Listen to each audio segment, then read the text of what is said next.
It is a great honor on behalf of the organizing committee that I invite Her Royal Highness Gusti Kandeng Ratu Bendoro to speak on the Yogakarta Palace dress code of Indonesia. Your Royal Highness, please. It's in a small province in Indonesia, nearby Jakarta. In 1755, the Great Kingdom of Mataram actually split into two kingdoms, and one of them are called Nagari Ngayogyakarta Hadiningrat, or what is now known as the Kraton Yogyakarta. The first king is the Sri Sultan Hamengkubuwono I, and now the king is Sri Sultan Hamengkubuwono X. After the split of the kingdom, the Kraton Yogyakarta is given the manuscript and the right to use the attire that was officially worn in that time, and the neighboring kingdom produced a new color and also the rules. This is the royal family, and you can see me, I'm there. And this is the front of the palace, and this is the symbol of the royal family. As you can see, we have the attire for the soldiers. We have 13 troops, but in the early note by the President Governor VOC, Nicholas Harting, described the first king actually wore a white cloth with batik fabric and wore two keris with the white fabric hat decorated with a gold thread. And this actually showed that the first king actually influenced by the Islamic religion for the clothing. And during the reign of Sultan number 4 in 1816 and 1823, up to 1823, the European design has influenced the soldiers. And you can see the four main colors are red, black, white, and yellow. This is all the Commander General, usually are still related to the royal family. And each soldiers, they have a troop. Each troop, they have like 40 soldiers, and this is not, they don't hold any military power anymore, but it's more for culture and tourism. This is the wedding dress. This is actually my sister, and this is me 10 years ago, so a bit small.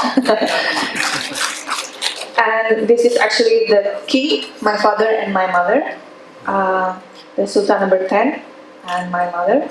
So as you can see, through generation, the wedding dress still stayed the same. And you can see the yellow fabric. It's actually 5 meters long, and it's with a gold leaf and gold powder. And making that 5 meters long fabric, it takes 4 months. And while they're putting the gold leaf and the gold fabric, they cannot basically inhale or exhale. And this is worn with when the wedding ceremony is inside the palace, and this is when they live outside, because we have 2 engagements. This is the royal and court attire during the Sultan Hamengkubuwono VII. This is the king number 7, and as you can see, this is one of the painting by Raden Saleh. You can see also the modesty and the batik pattern. This is also the dance that are big in that time, and we still use the same attire up to now for the dances.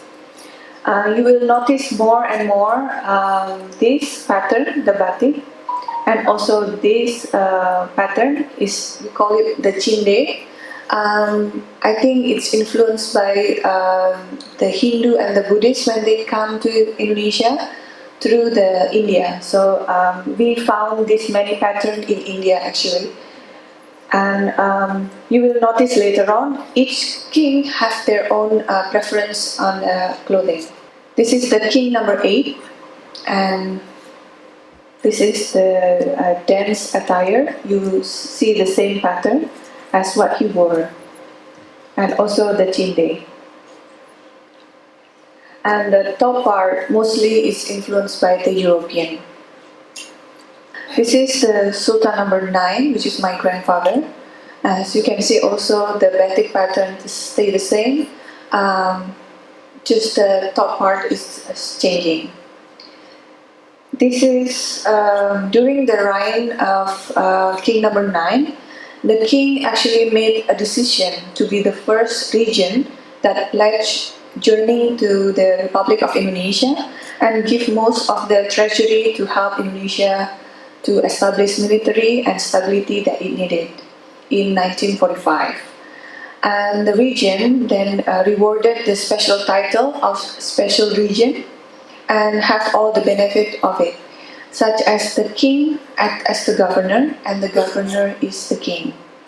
And also we also have a special fund that focusing in cultural preservation, conservation and promotion. And because of the shifting of the function in Keraton, Yogyakarta, become part of the Republic, then the attire and the role, the function of the kingdom then also shifted. Then the king simplified the attire as this one. This is the symbolize the simple attire that is worn day to day in the palace. And this is the king with Queen Juliana. And the royal court during the Sultan number 10 then also again simplified, because nowadays not many people are willing to wear such a difficult costume or attire anymore. Therefore, we have levels. Such, for example, this one with the gold thread show the status higher than this one. This one are worn for the male, but are from the royal family, so direct descendant. So different thread. For example, with the one without the inside is for lower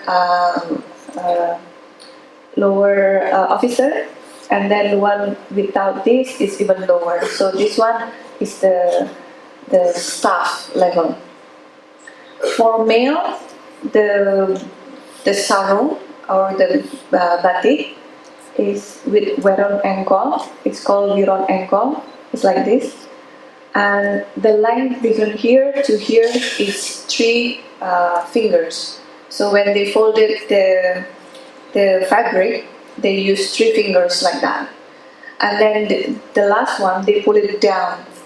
And the one that is still clean, like this one, are only for the king in the palace. Yes. So this is to mark, to differentiate between the king and the other royal family.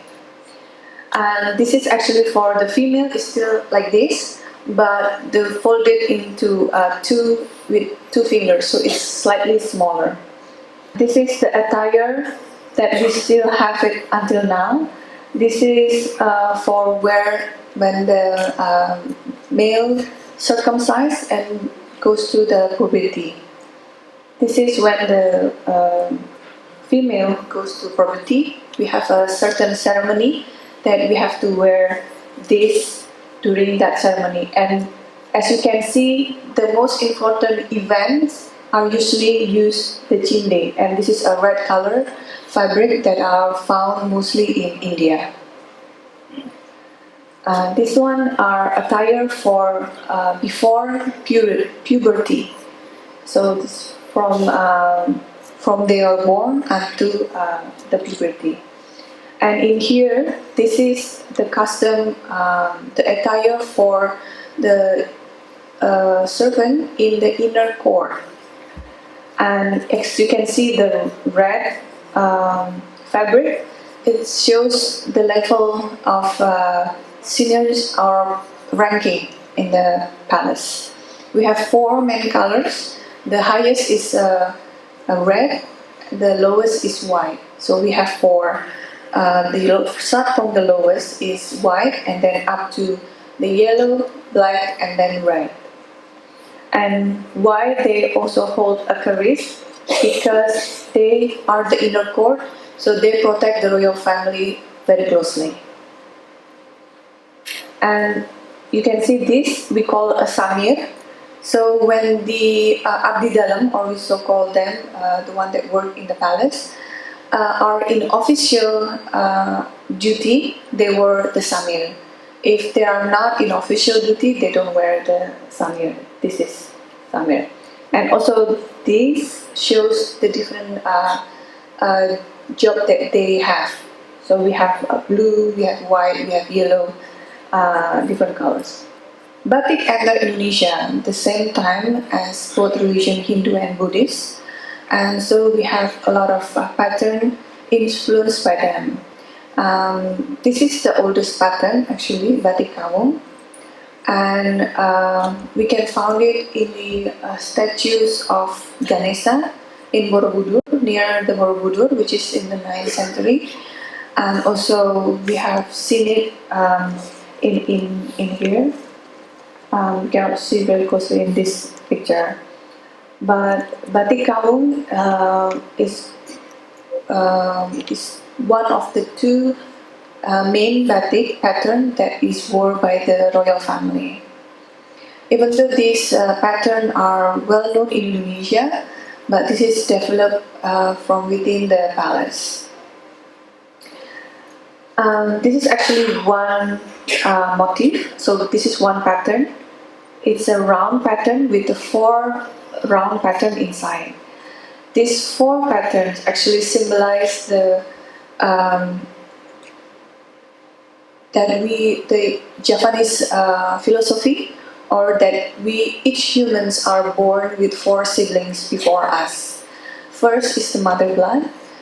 Second is the water from the placenta itself, and then the umbilical cord.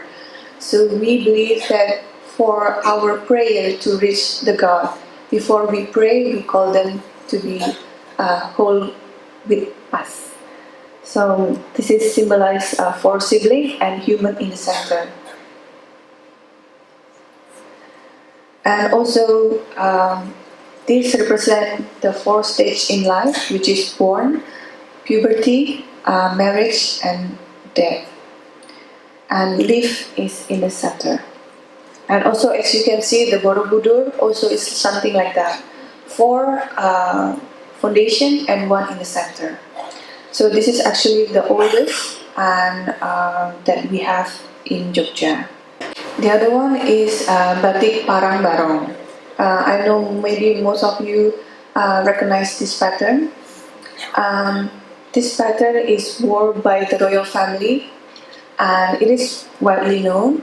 And some designer making it in the wrong way. It's actually this way, but now the designers or the architectural, they put sometimes sideways.